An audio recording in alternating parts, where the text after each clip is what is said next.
स्वागत है आपका ब्रेक के बाद और हमारा एक खास सेगमेंट का वक्त है एसएमई चौपाल। और इसमें आज हमारे साथ चर्चा के लिए जो कंपनी जुड़ रही है वो है शुगर सेक्टर से दावणगेरे शुगर। इसमें हम आज समझने की कोशिश करेंगे कि कंपनी की विस्तार योजनाएं क्या हैं, एथेनॉल ब्लेंडिंग को लेकर आगे के लिए आउटलुक और चुनौतियां क्या हैं उनकी तरफ से, ये भी हम जानने की कोशिश करेंगे। आपको बता दें कि कर्नाटक की कंपनी है ये, और कंपनी का जो गठन है वो 1970 में हुआ था और शुगर के अलावा भी कंपनी कई अन्य प्रोडक्ट्स बनाती है। हमारे साथ बात करने के लिए कंपनी के ईडी अभिजीत शमानूर जी जुड़ चुके हैं। अभिजीत जी, थैंक यू सो मच इतना स्वदेश को समय देने के लिए। तो पहले तो सेक्टर स्पेसिफिक आपसे चर्चा करने चाहेंगे क्योंकि आप शुगर स्पेस में हैं और अब ये जो शुगर इंडस्ट्री है, शुगर प्लेयर्स जो हैं वो धीरे धीरे एक एथेनॉल इंडस्ट्री की तरह उभरती जा रही है। आपका क्या कहना है इस पर, और करंट स्टेट जो है इस वक्त शुगर इंडस्ट्री की भारत में, वो आपको कैसी दिखाई दे रही है? Good afternoon, madam. Thank you for your time and thank you for having me here. Can I speak in English? Is it okay? या हिंदी में बात करना है? Hello, can you hear me?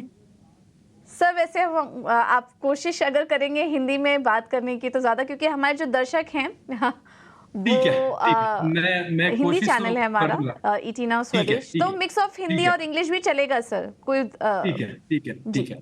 Thank you. और अभी तो आपको पता है कि एथेनॉल ब्लेंडिंग का बहुत चर्चा चल रहा है इंडिया में। अभी शुगर प्रोडक्शन कम करने के लिए भी ये तरीका ढूंढा है, गवर्नमेंट बहुत सपोर्ट कर रहा है।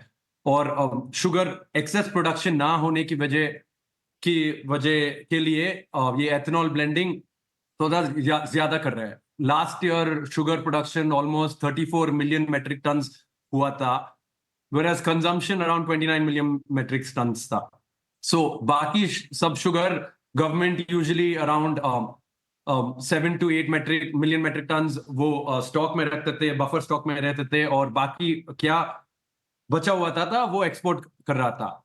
और लेकिन इसमें क्या प्रॉब्लम होता था, हर हर साल गवर्नमेंट केन प्राइस ऊपर करता है, लेकिन शुगर प्राइसेस इसमें केन के प्राइसेस में रिफ्लेक्ट नहीं होता था, तो इसीलिए मिल्स को बहुत लॉस होता था, फार्मर अरियर्स बहुत पेंडिंग होता था। सो इसलिए over the last few years ये क्या एथेनॉल ब्लेंडिंग बनाया है गवर्नमेंट ने। It is very good for the industry. The government उसका टारगेट है 2025 में उसको 20% एथेनॉल ब्लेंडिंग करना है।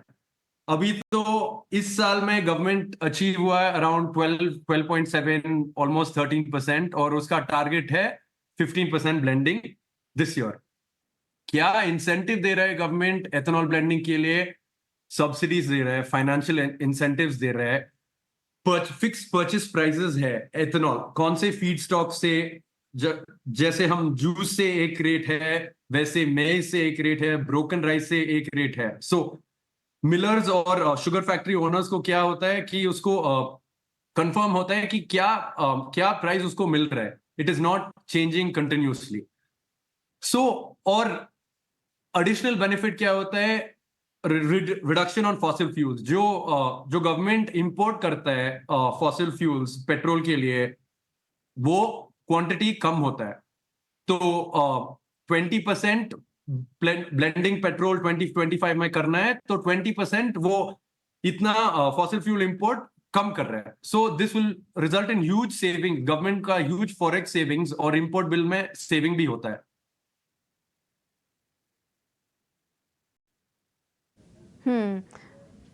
थोड़ा कंपनी स्पेसिफिक अगर बात करें अभिजीत जी, तो आपसे ये भी समझना चाहेंगे कि कंपनी के करंट ऑपरेशन के बारे में बताइए, किस तरीके से ग्रोथ वहाँ पर है और आपके क्षमता विस्तार की योजनाएं क्या है, क्योंकि आपने खुद ही कहा कि अपॉर्चुनिटी काफ़ी है इस इंडस्ट्री को लेकर भारत में।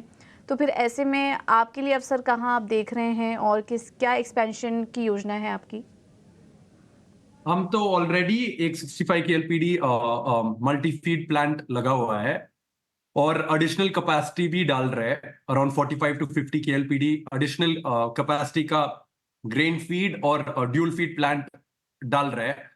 क्योंकि क्या प्रॉब्लम हो रहा है कि बहुत रेत लोग भी अब शुगर केन के अलावा और कुछ डाल रहे हैं, अरेकनट डालता है, मेज डालता है, पैडी डालता है, और तब लोग वो डाइवर्ट होता है, उन लोगों को वापस शुगर केन में आने के लिए बहुत मुश्किल होता है। इट्स नॉट लाइक यूपी और नॉर्थ कर्नाटका, यूपी, बिहार, महाराष्ट्र में और ज्यादा केन है इन कंपैरिजन टू कर्नाटका। तो this is the way we I believe going forward, आधा रेवेन्यू कंपनी का एथेनॉल को आता है, आधा रेवेन्यू सिर्फ शुगर क्रशिंग से आता है। और ये क्या बेनिफिट है कि ओनर्स जैसे हम डिसाइड कर सकते हैं कि क्या बनाना है, ज्यादा शुगर बनाना है कि ज्यादा एथेनॉल बनाना है। मार्केट प्राइस देख लेंगे, मार्केट फोरकास्ट महीने के आगे देख लेंगे, और उसके बाद डिसाइड करना है कि कौन सा प्रोडक्ट बनाना है। और एडिशनल बेनिफिट है कि हमारा प्रॉफिटेबिलिटी ज्यादा होता है, हमारा पेमेंट्स रेत लोग के लिए टाइमली पेमेंट दे सकता है, फाइनेंशियल बर्डन और स्ट्रेस कम होता है, पूरी एक साल या आधा साल के लिए शक्कर रख के गोडाउन में वेयर हाउसिंग कॉस्ट कम करता है। और एथेनॉल जो हम प्रोड्यूस कर सकते जी। हैं वो ओएमसी को बेच देंगे, एंड इमीडिएटली विद इन से 21 डेज 30 डेज में हमारा पेमेंट आता है। So it is a huge reduction in financial burden, और ओवरऑल इंडस्ट्री के लिए बहुत अच्छा है। राइट, बिल्कुल। और सरकार भी जिस तरीके से एथेनॉल को सपोर्ट कर रही है, वहाँ पर फोकस कर रही है, शुगर कंपनियों को काफ़ी फ़ायदा भी हुआ है इसका। और आपने भी बताया कि इससे आपके प्रॉफिटेबिलिटी में भी कुछ सुधार हुआ है।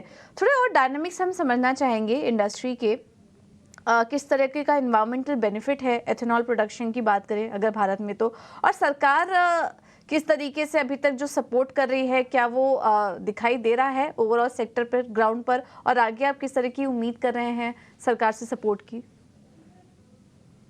डेफिनेटली दिखा रहा है मैडम। सरकार ने गवर्नमेंट लोन भी सब्सिडाइज रेट पे दे रहा है, और इंफ्रास्ट्रक्चर डेवलपमेंट भी किया है, लेकिन थोड़ा और करना है। वो टेंडर फ्लोट करते हैं, हम टेंडर डालते हैं, और इसी हिसाब से हम एथेनॉल सप्लाई करते रहेंगे। लेकिन इस साल से थोड़ा उम्मीद है कि क्योंकि सब रॉ मटेरियल या ग्रेन मेज है या ब्रोकन राइस है, सबका प्राइस ऊपर हुआ है। सो उम्मीद है कि गवर्नमेंट भी इसी हिसाब से थोड़ा एथेनॉल का प्राइस भी बढ़ना चाहिए, और शक्कर का प्राइस भी बढ़ना चाहिए। वो सिस्मा भी रिक्वेस्ट किया है, लेकिन अभी तक कुछ एमएसपी के बारे में कुछ नहीं हुआ है। लेकिन उम्मीद है कि गवर्नमेंट भी शुगर एमएसपी को थोड़ा बढ़ाना है। ठीक है, बिल्कुल। तो उम्मीद करते हैं कि आगे इंडस्ट्री की जो डिमांड है वो पूरी होते हुए नज़र आए, और एमएसपी पर भी जो डिमांड है इंडस्ट्री की तरफ से, उस पर भी सरकार कुछ आगे कदम उठाए। अभिजीत जी, बहुत बहुत धन्यवाद आपका, और बहुत बहुत शुक्रिया कि आपने हिंदी में हमसे बात की, एफर्ट लिया आपने। और मैं समझ सकती हूँ कि साउथ बेस्ड कंपनी है आपकी, थोड़ा मुश्किल हो रहा होगा, लेकिन दर्शकों तक मैसेज पहुँचना चाहिए आपका, और वो आपने बहुत ही बेहतर तरीके से अपने कारोबार के बारे में हमारे दर्शकों को समझाया। उसके लिए बहुत बहुत धन्यवाद। चलिए, ये थे कंपनी के ईडी अभिजीत शमानूर जी, हमारे साथ जुड़े थे एसएमई चौपाल में।